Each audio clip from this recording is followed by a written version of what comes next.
জীবনের সফলতা চাইলে ফোকাস কেমন হওয়া উচিত তা আজকে আমরা একটি গল্পের মাধ্যমে জানার চেষ্টা করব।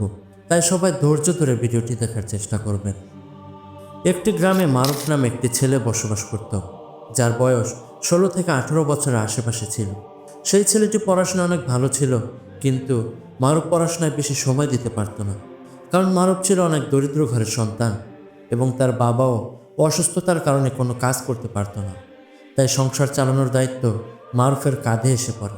মারুফ প্রতিদিন তাদের ক্ষেত খামারে গিয়ে কাজ করত। খুব সকালে চলে যেত আর সন্ধ্যার সময় কাজ শেষ করে বাসায় ফিরত এবং বাসায় ফিরেই যতটুকু সম্ভব ততটুকু পড়াশোনা করেই রাতে ঘুমিয়ে পড়ত। এইভাবে করে মারুফ যখন এসএসসি শেষ করে ইন্টারমিডিয়েট পড়ার জন্য কলেজে ভর্তি হলো, তখন গ্রামের সকল মানুষজন মারুফকে নিয়ে স্বপ্ন দেখত যে মারুফ ইন্টারমিডিয়েট পরীক্ষায়ও ভালো রেজাল্ট করবে এবং আমাদের সকলের মুখ উজ্জ্বল করবে। কারণ ওই গ্রামের সকলেই জানতো যে মারুফ পড়াশোনা নিয়ে অনেক বেশি সিরিয়াস এবং পড়াশোনার প্রতি মারুফের আগ্রহ অত্যাধিক।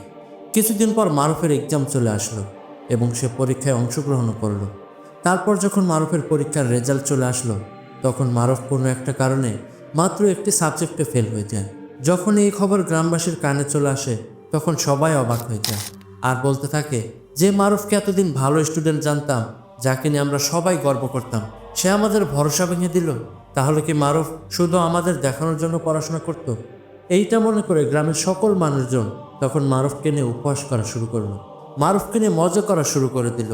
মারুফ যখনই বাড়ি থেকে বের হয়ে তাদের আবাদি জমির দিকে রওনা দিত, তখন ওই রাস্তায় যতগুলো লোক তাকে দেখত, সবাই তাকে নিয়ে মজা করত, তাকে অনেক গালমন্দ করত, তাকে নিয়ে হাসাহাসি করত।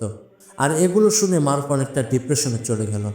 তারপরে এই সমস্ত ঘটনা মারুফ তার ওস্তাদকে বলে যে, ওস্তাদ, আমি যখনই আমার বাসা থেকে কাজ করার উদ্দেশ্যে রওনা হই, তখনই সবাই আমাকে নিয়ে হাসাহাসি করে, আমাকে নানা রকম বাজে কথা বলে, সবাই আমাকে নিয়ে মজা করতে থাকে।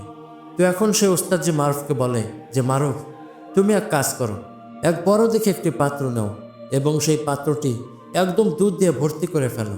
আর যখনই তুমি ওই রাস্তা দিয়ে যাবে, তখন তোমার কাজ হলো ওই পাত্র থেকে যেন একটা ফোঁটা দুধও যেন মাটিতে না পড়ে, সেটার খেয়াল রাখা।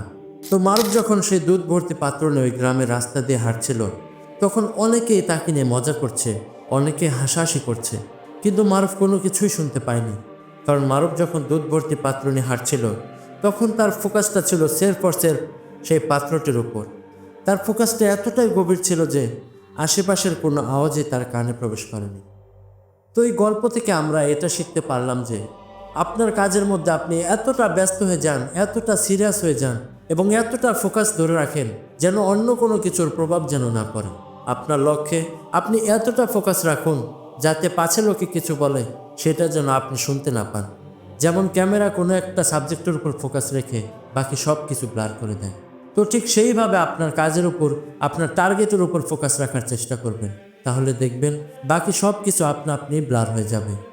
তো বন্ধুরা, আমি আশা করব ভিডিওটাতে একটা লাইক দিয়ে আপনাদের বন্ধু বান্ধবদের কাছে ভিডিওটা অবশ্যই শেয়ার করে দিবেন। আর চ্যানেলে নতুন হলে অবশ্যই চ্যানেলটি সাবস্ক্রাইব করে দিবেন। ধন্যবাদ।